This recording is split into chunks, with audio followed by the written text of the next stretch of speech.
अस्सलाम वालेकुम नाज़रीन, मेरा नाम अली हैदर है और आपका शुक्रगुजार हूँ कि आपने मेरी ये वीडियो देखने के लिए वक्त निकाला। आज एक नई तारीख़ रकम हुई है नाज़रीन, एक ऐसी तारीख़ रकम हुई है कि जिसने पूरी दुनिया को हिला के रख दिया है। बांग्लादेश के अंदर तलबा ने, स्टूडेंट्स ने एहतजाज करते हुए एक हुकूमत को घर भेज दिया।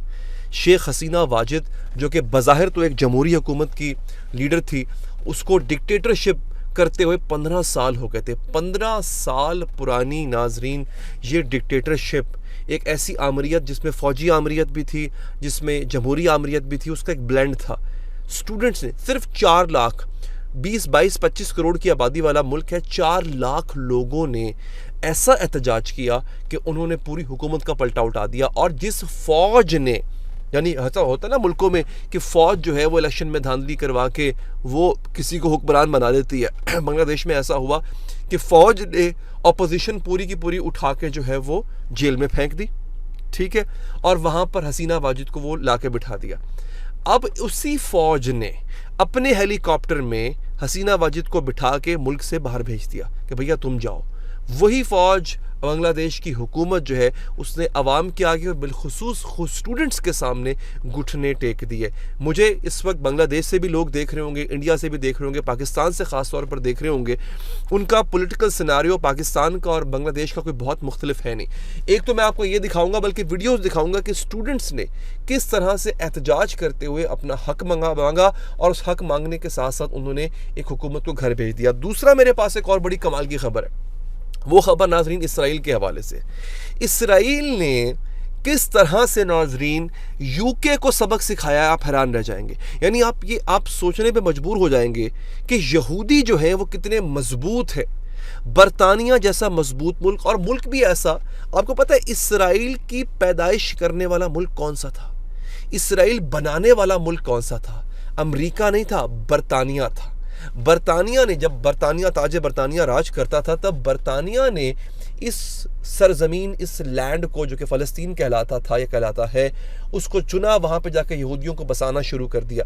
लिहाजा बरतानिया ही आज उन्हीं यहूदियों और उन्हीं इसराइलियों के हाथों एक ऐसे अनरेस्ट का शिकार है। बरतानिया के अंदर आपको पता है कोई दुकान महफूज नहीं है, लंदन के अंदर ख़ास तौर पे कोई दुकान महफूज नहीं है, कोई शॉपिंग मॉल महफूज नहीं है। वहाँ पे लोग खुलेआम लूट रहे हैं, आम लोग, लुटेरे नहीं, आम लोगों ने खुलेआम लूट मचा रखी है। और वो कर क्या रहे हैं?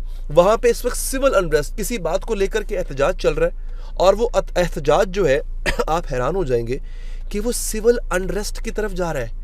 यानी यूँ कह लें कि सिविल नाफरमानी है।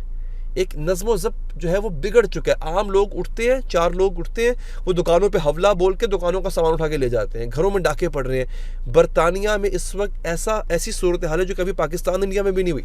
एक तरह से दंगे हो रहे हैं। कौन करवा रहा है? इसराइल करवा रहा है। इसकी तफसीलात मैं आपको देता हूँ दोस्तों। अब मैं आपको बताता हूँ नाजरीन कुछ डिटेल। सबसे पहले तो दोस्तों आप एक वीडियो देखिए जिसमें वज़ीर आज़म हसीना वाजिद बांग्लादेश जो है छोड़ के जा रही हैं। आरटी उर्दू लिखता है, बड़ी मज़े की तहरीर है, लिखता है कि वज़ीर आज़म हसीना वाजिद ने बांग्लादेशी फ़ौज की मदद से इक़्तिदार को तवालत दी, यानी लंबा किया अपना इक़्तिदार। फ़ौज के ज़रिए ही एहतजाज को कुचलने की कोशिश की। ये जो स्टूडेंट्स का एहतजाज था, फ़ौज ने ही इनसे 45 मिनट में इस्तीफ़ा मांगा।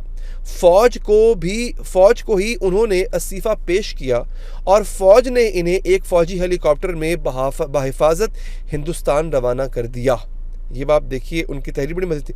बांग्लादेश के जुर्रतमंदाना एहतजाज और कुर्बानियों ने सूरत हाल यहाँ तक पहुँचाई, लेकिन सैकड़ों हलाकतों के हिसाब किताब कैसे होगा भी नहीं होगा। हसीना वाजिद रुखसत हो गई, लेकिन ये सवाल मौजूद है।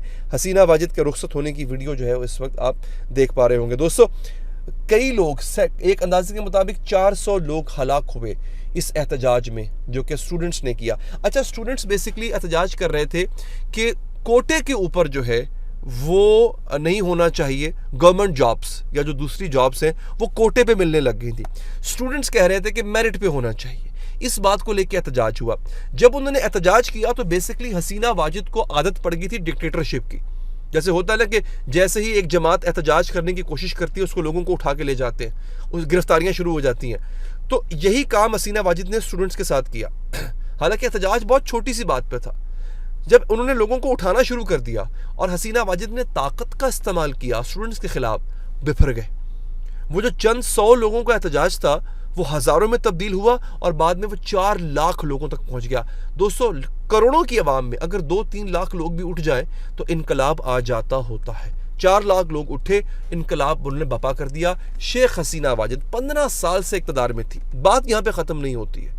अब उन्होंने शेख हसीना वाजिद की वजह से वो शख्स जो बांग्लादेश का बानी है यानी शेख मुजीब, उसके मुजस्मे को मस्मार कर दिया।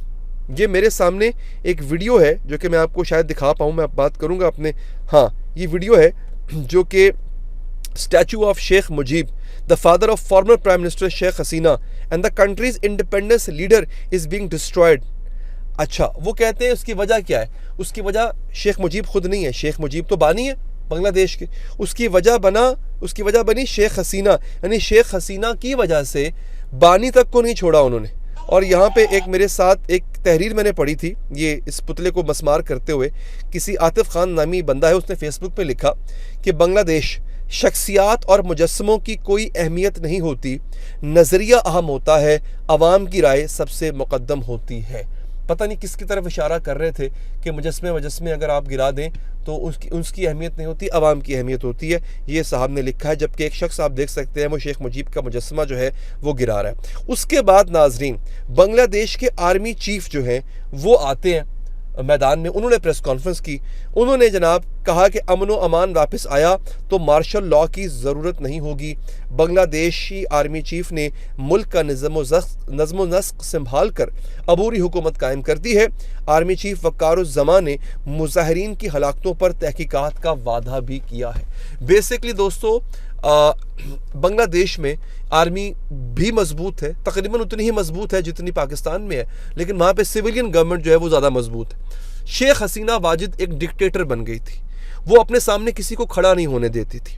लिहाजा अवाम की इस ख्वाहिश पर आर्मी चीफ ने, यानी देखें ना, वहाँ की जो आर्मी है उसको भी अवाम की उमंगों का एहसास है, तो उन्होंने अवाम की बात मानते हुए शेख हसीना वाजिद जो कि उन्हीं की लाई गई थी, आर्मी ही लेके आई थी, उसको उन्होंने घर भेज दिया। दोस्तों, अब मुझसे आप आखिरी खबर ले लें।